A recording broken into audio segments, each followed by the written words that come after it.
Hello everybody, and welcome back to Why You're Bad at Cardistry. Today we have something very special for you. So today I've brought on Elijah Raymond to talk with you all about the concept of flow, a very amorphous and ephemeral concept that is crucial and even the defining characteristic of cardistry as a whole and an individual's style of cardistry. Elijah will be explaining to you flow using a concept called beat theory, which, of course, I'm not going to get into right now because he'll explain that for you. I'd like to thank Elijah hugely for participating with me to create this video, and I really hope you all enjoy it. This will be one of the longer videos in this series, and it should be, because flow is a very important idea, and chances are this won't end up being the only video about flow and even the only video about beats on my channel for this concept. So without further ado, here is Elijah's segment for Why You're Bad at Cardistry about flow in cardistry and beat theory. Hello, my name is Elijah. Jay said I could record a video for his series, Why You're Bad at Cardistry. This isn't going to be an exceptionally long video, just because I think whenever I'm in front of camera and start to talk too long, I just ramble and my thoughts stop making sense to anyone other than me. So this video is going to be about flow.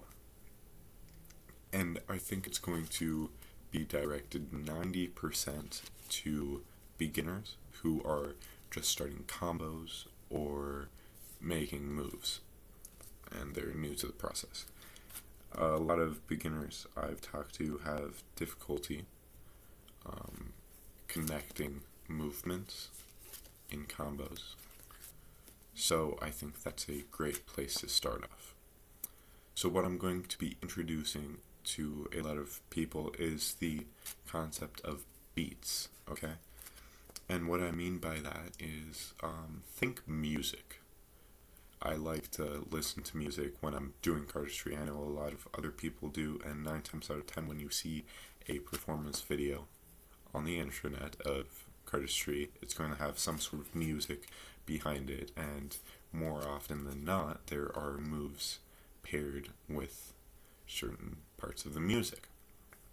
So think music and like beats, so it's just like almost like a tempo. So for a combo, I'm going to show you something really simple. We're just going to do swing cuts, trigger, and ATM paired, a single card pull down, and Lego Love paired, and then rev cut, pincho, and then rev 2. And that's just, by the way, dropout, except without. It's just a full deck dropout. Alright, so for trigger and ATM, they each have 2 beats. And what I mean by that is, if you look at trigger, the beats are 1, 2. And ATM is 1, 2. So together they would have 1 beat and another beat. I messed up. ATM. Try that again. 1, 2. Okay? And on to the next one. There's 1, 2. Okay? So there's a beat.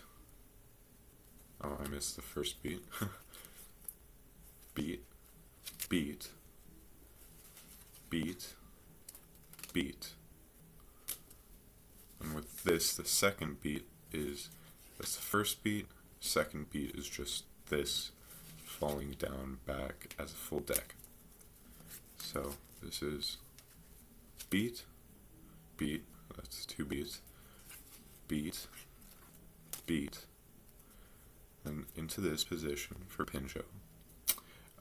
You do 1 beat for rev cut and the start of pincho, drop down into rev 2. So there's the first beat, second beat, and then drop. So altogether there's 1, 2, 3, 4.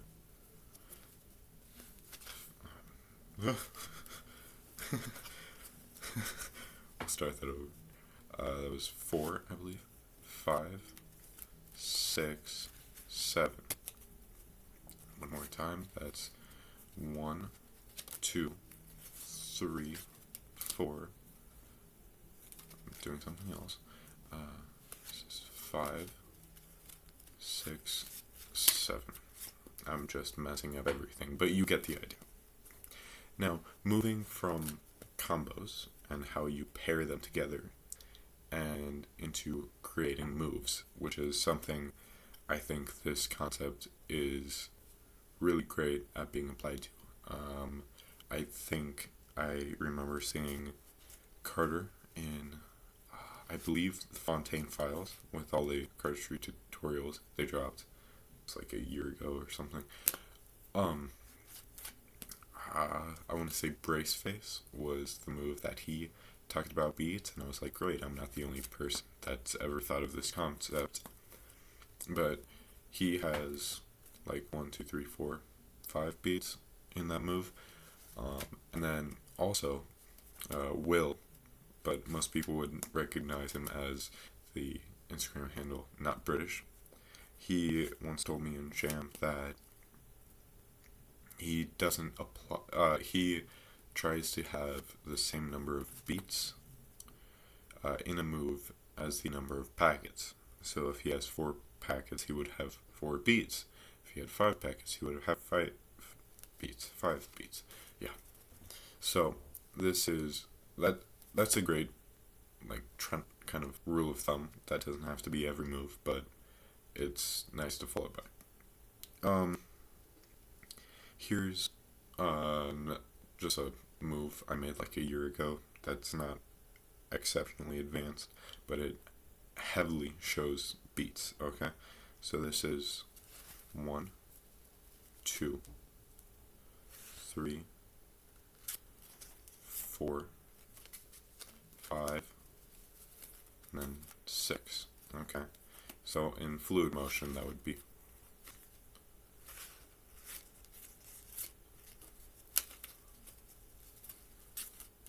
a little messy, but don't worry about it.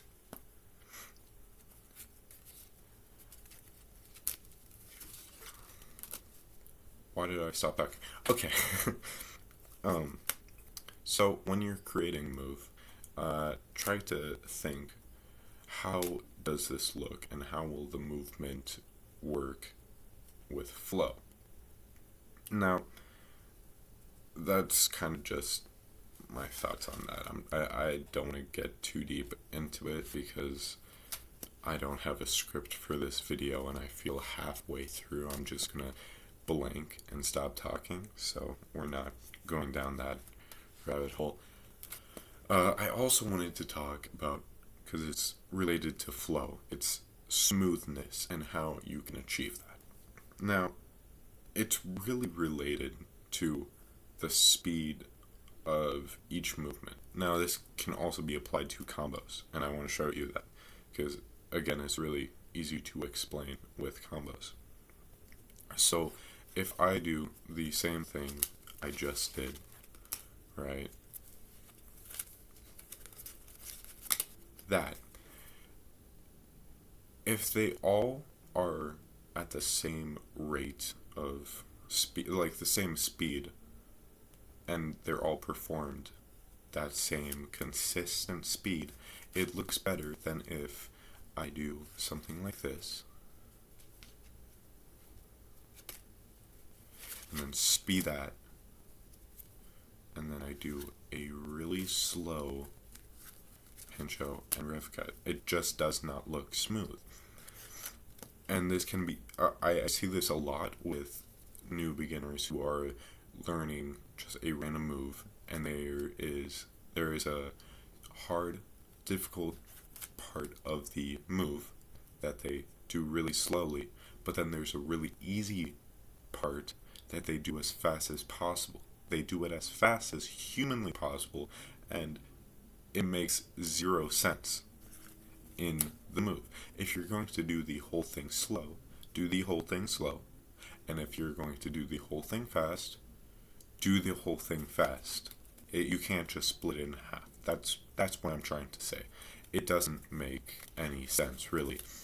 So, I just wanted to put that out there because I think a lot of beginners don't think about that.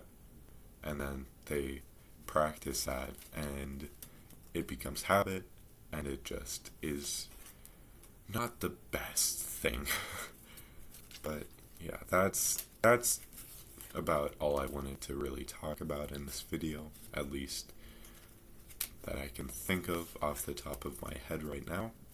So support Jay. This is, I think, a great little series that he's making, and personally I'm enjoying the videos that he's putting out, and you should probably watch the other ones. I think that's about all I am really trying to say. I'm just gonna leave you at that. And that's Elijah. So, thank you again to Elijah for providing his commentary on flow and beat theory for Why You're Bad at Cardistry. I'll have his Instagram linked in the description of this video, along with, of course, the document containing possible future topics for Why You're Bad at Cardistry. I may even open up a Google form or something for people to request new topics, considering at the rate that I'm pumping these out, there won't be very many left before I will need some help coming up with new ideas. Anyway, this will, or has been, one of the longer videos on this channel, and I'm very glad for that. I think the quality is great, and this channel and this series is really turning into something that I and a lot of other people can be happy about. So, again, for the final time, thank you to Elijah, and we will see you all in the next one.